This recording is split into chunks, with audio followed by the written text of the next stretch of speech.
Bahagyang natawa si Catherine, nang masalubong ang mga batang nagkakagulo palabas ng theme park, at papunta sa tour bus ng mga ito.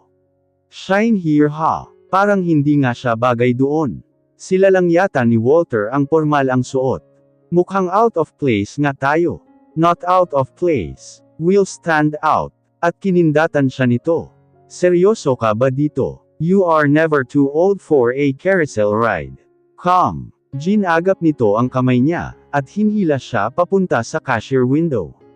Sir, hindi na po kayo pwedeng pumasok, sabi ng cashier sa window. Magsasara na po kami sa loob ng 1 oras. Close na rin po ang counter natin. My girlfriend wants a carousel ride. Birthday kasi niya ngayon at gusto niya sana na doon i-spend ang huling sandali ng birthday niya. Hinawakan niya ang braso nito. Walter, hindi naman ito kailangan pang magsinungaling para sa kanya. Nakakahiya naman iyon. Naa-appreciate naman niya na gusto nitong aliwin siya. Inilabas nito ang smartphone, at may in-encode doon sa ipinabasa sa cashier.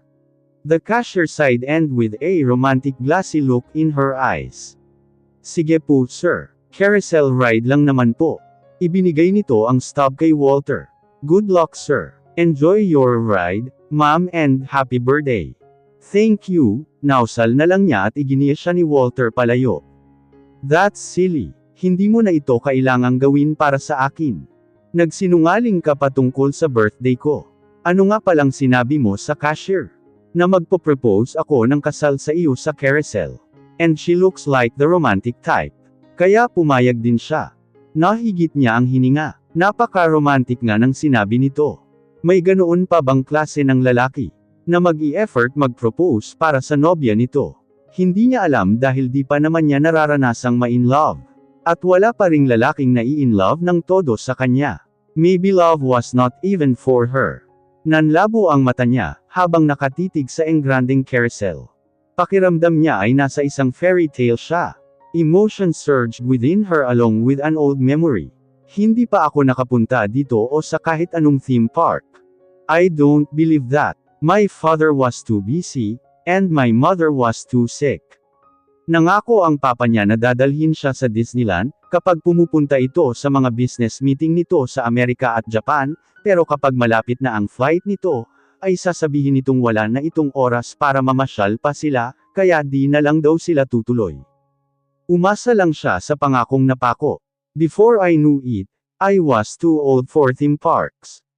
I prefer to visit museums and art exhibits. A carousel ride won't hurt. Carousel ride lang naman. Hindi naman iyon kung anong delikadong ride na buwis buhay. Kahit naman noong bata siya, ay carousel ride talaga ang gusto niya. Her mother used to associate it with kingdoms and princesses. Nang sumampa siya, ay bahagya siyang nawalan ng balanse, dahil sa suot niyang high-heeled pumps. Subalit mabilis naman siyang nasalo ni Walter. Nahigit niya ang hininga sa lapit ng katawan nito sa kanya. His body was strong, as if he was ready anytime to catch her when she falls. Napapikit siya sa mabangong amoy nito, na lumukab din sa kanya. Careful, bulong nito at inilalayan siya, hanggang makatayo siyang mabuti. Pakiramdam niya ay nasa lalamunan na niya ang puso niya. Okay na ako. Subalit hindi siya nito pinakawalan, hanggang makaupo siya sa carriage na nasa tabi ng mga kabayo. Hawak pa rin nito ang kamay niya, na parang gusto siyang laging alalayan. She was like a precious ornament. She felt special. Si Walter lang ang nagparamdam ng ganito sa kanya. And it seems fine to put her guard down. Parang walang mangyayaring masama sa kanya kapag kasama niya ito. Ito na ang baalang magprotekta at mag-alaga sa kanya. And he could definitely make her smile, and even laugh with his antics. Ngayon lang siya naging ganito ka-comfortable sa isang tao. At sa lalaki pang di niya lubusang kakilala. I have to bring you home before midnight, sabi nito makalipas ang 3 beses na pagsakay sa carousel. You make me feel like Cinderella. Magsasara na sila. Sa susunod na lang tayo pumunta dito. You can play princess the whole day long. At pwede na rin nating subukan ang ibang rides nila. Gusto mo ulit lumabas kasama ako? Gulat niyang tanong. Why not? I am enjoying your company. It makes me happy when you are happy. You are really beautiful when you smile. Sa pagkakataong ito ay itinodo na lang niya ang ngiti niya. Kakaibang tuwa ang naramdaman niya. Kung tutuusin ay wala naman siyang ginawa para dito. Na-enjoy pa rin ito ang company niya. Anong dapat niyang sabihin dito? Naaasahan niya ang pangako nito.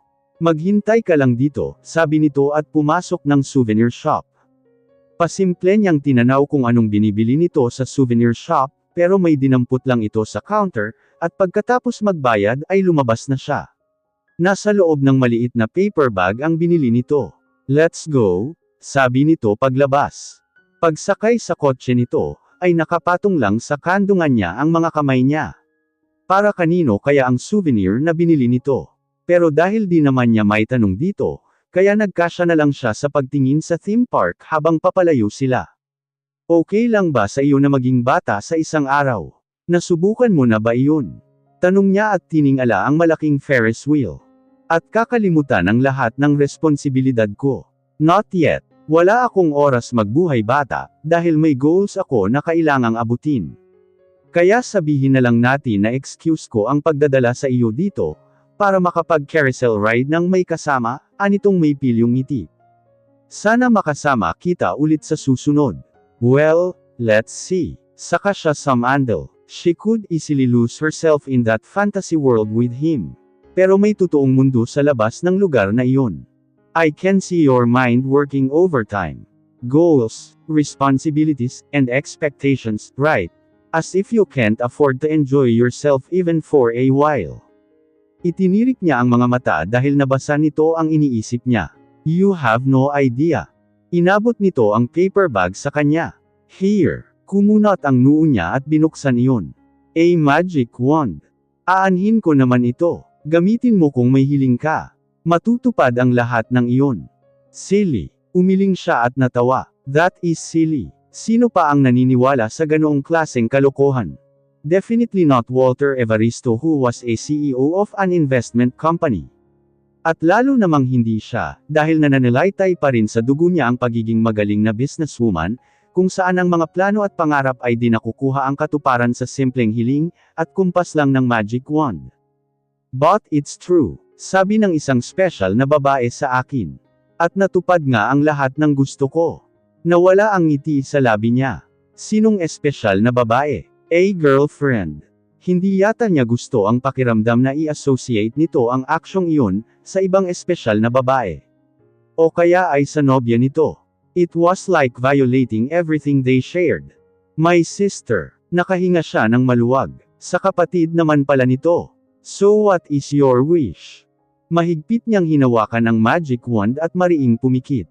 Saka mahinang umusal ng hiling niya. I want my job back. No more lousy dates. And I want freedom. Gusto rin niyang maramdaman kung paano mahalin ng di namamaalamos. Na maging masaya siya ng di kailangang paghirapan. Tulad ngayon, dumating si Walter sa buhay niya ng di inaasahan, di pinaplano. Pero isa itong magandang sorpresa para sa kanya. Dumilat siya at itinuon ang mga mata dito. Sana mas maaga kitang nakilala. Hindi ko na sana pinagtiisan si Ludwig. Lahat ng bagay ay nangyayari sa tamang oras, panahon at pagkakataon. Naniniwala din ako na may dahilan kung bakit tayo nagkakilala. At natitiyak ko na hindi ito ang huli nating pagkikita, anito at hinaplos ang mukha niya. Hinawakan niya ang kamay nito na nakahawak sa mukha niya. Thank you, Walter. Hindi ko inaasahan na magiging espesyal ang gabing ito. Sana masundan pa ito, kinagat niya ang pang-ibabang labi. Hindi naman siya masyadong excited. Hindi pa nga sila naghihiwalay, ay gusto niyang makasama ulit ito. Of course. I'll keep in touch. Kinintala nito ng halik ang likod ng palad niya. Good night. Nanatili siyang nakatayo sa harap ng bahay nila. Bumantong hininga siya. Exactly midnight. But the magic was real because she still had the magic wand, and the imprint of his kiss. Impit siyang tumili nang makapasok sa kwarto niya, at iwinasiwas ang magic wand. Parang teenager siya na kilig sa first crush niya. Come to think of it. Noong bata siya ay wala siyang panahon sa mga crush o ligaw-ligaw. She missed a lot and spending one night with Walter surely made up for the lost time. Sana ay tawagan siya nito. Sana ay malapit na ang panahon na muli silang magkikita ni Walter. Natigilan siya. Paano nga pala mangyayari iyon kung wala silang numero ng isa't isa? Gusto kong marinig ulit ang boses niya. Gusto ko ulit makita siya. At alam ko na gagawa siya ng paraan, para magkausap at magkita kami. Naniniwala siyang mangyayari iyon, dahil iyon ang hiniling niya sa magic wand na bigay nito. You are glowing, Catherine, puna ni Serafina, habang nagmimerienda sila sa isang Japanese restaurant sa Makati. Ngayon lang din kita nakitang na-excite na mag-shopping at magpa-spa. Mukhang nag-enjoy ka sa party na pinuntahan ninyo. Parang hindi ka puyat at masayang masaya ka. Pwede po ninyong sabihin yan, sabi niya at di may tago ang ngiti. Sa agahan pa lang kanina ay nagyaya na siyang mag-shopping at magpa-spa dito. Sa sobrang excitement nga niya ay sila na ang nagbukas ng greenbelt. Samantalang dati ay bakas ang disinteres sa mukha niya, at parang bored na bored siya sa buhay kapag nagsa-shopping. Parang ngayon pa lang niya nadidiscover ang kaligayahan ng isang babae kapag namimili. Ganoon siguro kapag pinaglalaanan ng pagpapagandahan. Magkakaroon ka ng interes sa mga bagay, na dati naman ay parang pag-aaksaya lang ng oras. Puno ng interes siya nitong pinagmasdan. Akala ko pa man din bored na bored ka kay Ludwig. Itinirik niya ang mga mata. Huwag na po ninyong banggitin pa ang pangalan niya, Mommy. Hindi na ninyo siya makikita pa na kasama ko kahit na kailan. Inaksaya lang niya ang oras. Sa palagay ko mga babaeng may mahabang pasensya lang, at may mababaw na gusto sa buhay ang magtitiyaga sa katulad niya. Ngayon pa lang ay naaawa na siya sa susunod na babaeng i-date nito. Kung hindi si Ludwig, sino siya? Malalaman din po ninyo kung sino siya, aniya at samubo ng teriyaki. Inabot siya hanggang 3:00 ng madaling araw sa pagbabasa sa internet articles tungkol kay Walter. Working student ito. Nag-part-time ito sa stock market. At mukhang may talento ito pagdating sa pagpe-predict ng market trend. Nagtrabaho ito sa stock market, nakaipon at sumunod ay bumili ito ng mga kumpanyang pabagsak na. At binubuhay ulit saka ipinagbibili. Dahil sa pagsisikap nito at kasipagan, kaya lalo siyang na-attract dito. Idagdag pa ang magandang pamamalakad nito, at pagtrato sa empleyado. Ang nagpadismaya sa kanya ay ang mga babaeng nakakadate nito. They were beautiful and sophisticated. Women who knew how to hold a man's attention. Maganda rin naman siya. A little enthusiasm and makeup can do the trick. Kailangan niyang paghandaan ang muli nilang pagkikita ni Walter. Gusto kong itry ang fiery red gown, na nakasuot sa mannequin sa Crosita Boutique. Nasa po nito ang dibdib. That gown is too seductive for your conservative taste. Mommy, oras na po siguro para ibahin ko ng konti ang image ko. A little seductive look won't harm me. Interesado na akong malaman, kung sino ang lalaking bumuhay ng interes mo. Pagdating nila sa bahay ay nakaabang na ang papa niya at si 30 sa sala. Parehong seryoso ang itsura ng mga ito. Maaga yata kayong dumating, sabi ni Serafina at humalik sa pisngi ng mga ito. Kinausap ako ni Ludwig kanina sa opisina. Iniwan mo daw siya sa party at iba ang naghatid sa iyo sa bahay, sabi ni Teodisio nang magmano siya dito. Nakapagsumbong na pala si Ludwig dito. Parang bata talaga ito na may baltik. Papa, hindi naman niya ako inaasikaso. He was drinking and gambling with his friends. Habang iniwan niya akong mag-isa sa party. Di ko matatagalan kasama ang katulad niya. Do you really expect me to like that kind of man? Di na lang niya binanggit na may iba pa silang pinuntahan, dahil ngayon pa lang ay nararamdaman na niya ang tensyon mula sa mga ito. Pero si Walter Evaristo ang naghatid sa iyo. Gaano mo siya kakilala para sumama sa kanya? Tanong naman ni 30. Stay away from Walter Evaristo. Hindi may tago ang animosity sa boses ni 30. Narinig niya ang pagsinghap ni Serafina sa likuran niya. Nang lingunin niya ito, ay nakita niya ang rekognisyon at takot sa mukha nito. Tumingin si Teodisio dito na parang dinidismiss ito, at tumalikod ito para ipaasikaso ang mga pinamili nila sa kasambahay. Hindi niya maintindihan. Hindi naman masama ang reputasyon ni Walter kahit sa mga babae. He may have a legendary prowess in bed, but he was never disrespectful to women. Puno ng kumpiyansa niyang hinarap ang mga ito. Ang alam ko lang ay iniligtas niya ako sa boring na gabing iyon at kay Ludwig. Matalino siya, masarap kausap, gentleman at ihinatid niya ako sa tamang oras. Hindi siya nag-take advantage, at lalong di niya ako ininsulto tulad ni Ludwig. He is an opportunist. Umalangaw-ngaw ang migting na boses ni Teodisio, at kinuyam ang palad. Paano siya naging opportunista? He is a self-made man. May-ari ng isang investment company. Kung may gugustuhin akong i-date na lalaki, si Walter Evaristo yun, deklara niya at taas noong tiningnan ang mga ito. Liwasan mo na siya mula ngayon. Hindi siya ang lalaking gusto ko para makalapit sa iyo. Sinabi ko na sa iyo na opportunista siya, giit ni Teodisio. Anong ebidensya ninyo na opportunista siya? Naghahaman niyang tanong. Nagdilim lalo ang mukha ni Teodisio. Bakit kailangan mo pa ng ebidensya? I am your father. Her father was being unreasonable. Ngayon lang siya nito tinratong parang bata. Lalo niyang napatunayang di ito nagsasabi ng totoo, dahil inilabas na nito ang pagiging tyrant nito. Kung totoong opportunista si Walter ay maglalabas ito ng ebidensya. He would even argue with her about it. Kahit naabutin pa ang ilang oras ang argumento, ay hindi ito titigil hanggat hindi siya nito nakukumbinsi. Sa pagkakataong ito ay mukhang itinatago nito ang katotohanan. And he was scared. Hindi niya alam kung anong dapat nitong katakutan kay Walter. Papa, I am sorry. Kung wala kayong ebidensya, paano ako maniniwala? At walang kinalaman ang pagiging ama ko para basta-basta na lang maniniwala sa inyo.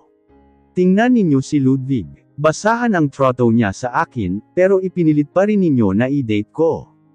At iyon ang hindi niya maintindihan. Kung concern ito sa kanya, dapat ay katulad ni Walter ang piliin ito. Merespeto ito at maalaga sa babae. At pagdating sa negosyo ay magaling din itong magpatakbo. Kaya nga lalo niya itong nagustuhan, dahil humahanga siya sa mga lalaking katulad nito, na di kailangan ng impluwensya at kayamanan ng pamilya para umunlad. He made it on his own.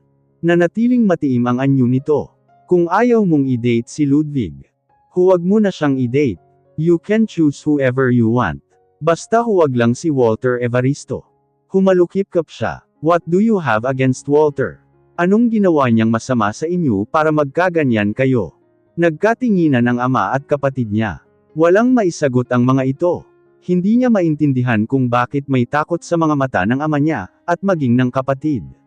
Natitiyak niyang hindi natatakot ang mga ito para sa kanya. Parang natatakot ang mga ito para sa sarili ng mga ito. At ngayon lang niya nakitang natakot ang ama niya.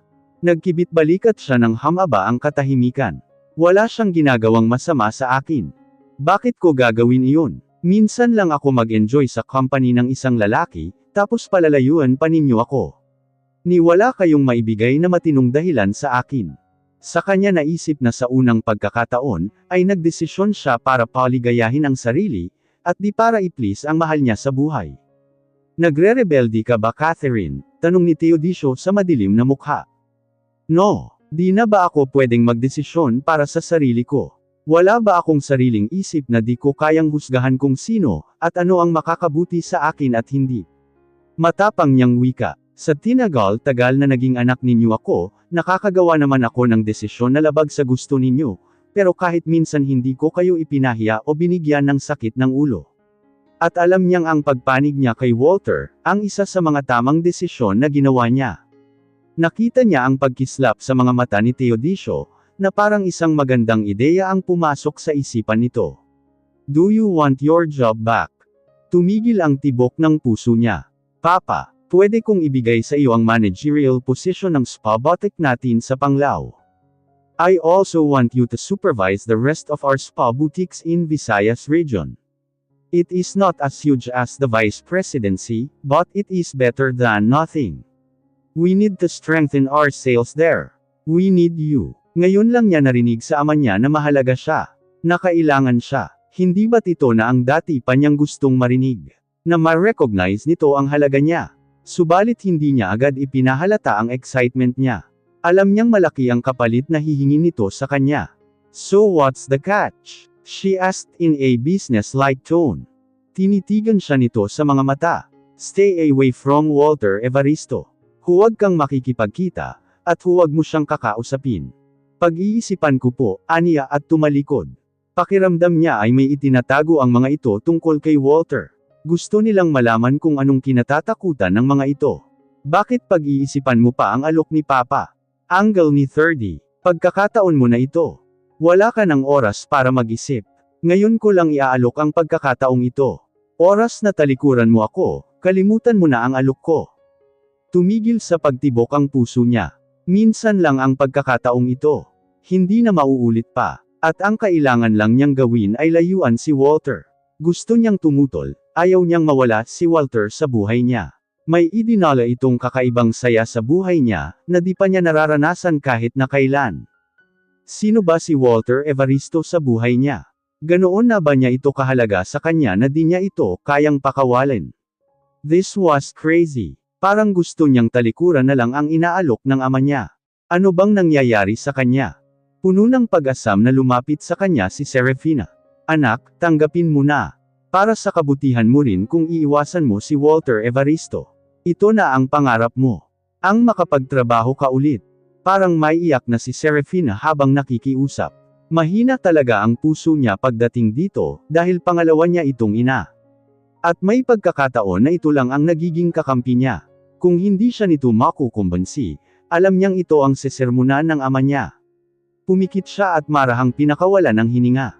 Fine. I will take it.